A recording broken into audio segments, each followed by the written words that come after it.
Salam, hər vaxtınız xeyir olsun. Dəyərli həqiqət axtarışında olanlar. Həqiqət axtarışının bu bölümündə sizləri xoş gördük. Yenə də qardaşım Hikmətlə bir yerdəyəm. Mən aparıcınız İlkin Əliyev. Bu günlərin möhtəşəm bir mövzuya təmas edəcəyik.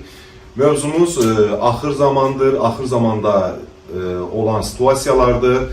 Axır zamanda 3 obraz var ki, Mehdi, Qaim, Yamani. İstəyirəm elə bu mövzu ilə başladığımızı sual kimi də qardaşıma təqdim edeyim. Hikmət, bu barədə məlumat versən çox sevinərik. Bu gün ümumiyyətlə insanlar dediyim kimi axır zamanda bir qurtarıcı gözləyirlər və o qurtarıcının müxtəlif obrazlar olan, müxtəlif adlarda gözləyirlər. Məsələn, biri deyir Mehdidir, bəzi hədislərdə Qaim olaraq keçir, bəzi mənbələrdə Yamani olaraq keçir ki, o da Qaimin qiyamından əvvəlki olan əlamətlərdəndir. Ümumiyyətlə, Mehdi, İmam Mehdi Aleyhisselam 12 imamın 12-cisidir, zuhuru gözlənilən qurtarıcıdır və İmam Mehdi Aleyhisselam öz gəlişindən əvvəl yer üzünə öz elçisi olan Yamanini göndərir və onu hazırlaşdırır elçi olaraq, ondan sonra insanlara bir xəbərdar edici olaraq göndərir. Ondan sonra isə Yamani, bildiyimiz kimi Əhməd Aleyhisselam gəldi və 2007-ci ilə qədər fəaliyyətini göstərdi, sonra qeybət çəkildi və sonra gəlib Qaimi hazırlaşdırıb insanlığa öz elçisi olaraq göndərdi. Burada bir 3 mərhələli bir proses getdi. İstəyirəm bir balaca da, yəni açıqlama verəsən ki, tamaşaçılarımız bəhrələnsin. İmam Mehdi Aleyhisselam dediyimiz kimi Yamanini göndərir, Yamani də Qaimi göndərir. Bu nə deməkdir? Bunu biraz da açaq. İmam Əhməd Aleyhisselam bu zor kitabında 3 aləm açıqlayır bizə. Ağıl aləmi, ağıl aləminin yansıması olaraq, ondan sonra gələn, ondan bir pillə aşağıdakı ruhlar aləmi və ya buna təsvirlər, xəyallar aləmi deyə bilərik. Üçüncü mərhələdə isə bu fiziki aləm gəlir. Əslində Mehdi, Yamani və Qaim bu 3 aləmin yansımasıdır. Mehdi, yəni İmam Mehdi Aleyhisselam ağıl aləmini təmsil edir. Yəni o ağıldır, bu ağıl aləmidir və o bildiyimiz kimi Muhammed Aleyhisselamdır. Və yaxud buna deyərək fikir aləmidir bu. Yamani, yəni İmam Əhməd Aleyhisselam rəzət etmiş Hüseyin Aleyhisselam, o ruhlar aləmini və yaxud təsvir aləmini təmsil edir. Yəni,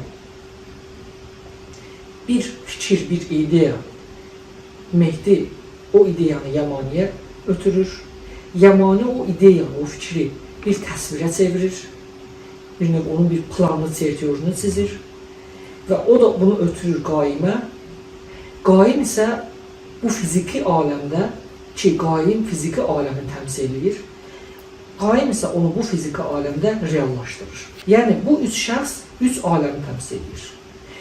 Ağıl aləmi, ruhlar aləmi və ya təsvirlər aləmi və fiziki aləm. Ağıl aləmi dedik ki, İmam Mehdi Aleyhisselamdır, ruhlar aləmi dedik ki, Əhməd Aleyhisselamdır, fiziki aləmin təmsilçisi də Qaimdir, yəni Əbu Sadiq Aleyhisselamdır. Hər bir dövrdə, hər bir höccətin düşməni olur.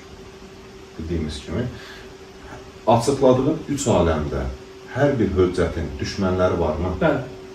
Ağıl aləmində ki, ağıl aləmini təmsil edən Mehdinin düşməni iblisdir. Ruhlar aləmini təmsil edən Əhməd Aleyhisselam, Yamaninin düşməni Dəccal Amerikadır. Ki, bugün Əhməd Aleyhisselam gəlişi ilə Dəccal Amerikanın dəccaliyyətini və onun sistemini açaraq, ifşa edərək insanların göz önünə sərir. Və ona qarşı mübarizəyə başladı. Qaim isə bildi ki, fiziki aləmi təmsil edir. Qaimin düşməni isə Süfyanidir. Və Süfyani də bu gün bizə açıqlandığı kimi İordaniya kralı Kral Abdullahdır. Çox gözəl. İnsanlar ümumiyyətlə bildiyimiz kimi araşdırmalar edir filan. Yəni YouTube üzərindən, Google üzərindən və yaxud da bildiyimiz kitablar üzərindən. Yəni o qapını göstərən bir mənbə varmı ki, insanlar o qapıdan girib axtardığım həqiqət budur desinlər? Ümumiyyətlə, Allaha yaxınlaşmanın hər dövrdə bir qapısı olubdur. və hər dövrdə də o qapı Allahın yer üzündəki hüccətləri oldu. Məsələn, bu gün Əbu Sadiq əleyhissalam, qaim yəni, Yəmani olan Əhməd əleyhissalamın qapısıdır. Yəni, Əbu Sadiq əleyhissalamı qəbul etmədən Əhməd əleyhissalama iman etmək mümkün deyil. Yəni, bu iman sayılır. Və Əhməd əleyhissalam Yəmani isə İmam Mehdi əleyhissalamın qapısıdır. Hər kim ki, İmam Mehdi əleyhissalamın inandığını iddia edirsə, Əhməd əleyhissalama inanmırsa, onun imanı keçərsizdir. Bu, Peyğəmbərin vaxtında Muhammed sallallahu qəbul edib, sonra əleyhissalamı inkar etmək kimidir. Beləliklə də bugünkü verilişimizin sonuna çatdıq. Dəyərli fikirlərinə görə Hikmət qardaşıma təşəkkürlər bildirirəm. İnşallah növbəti həqiqət axtarışında görüşmək ümidi ilə salamat qalın.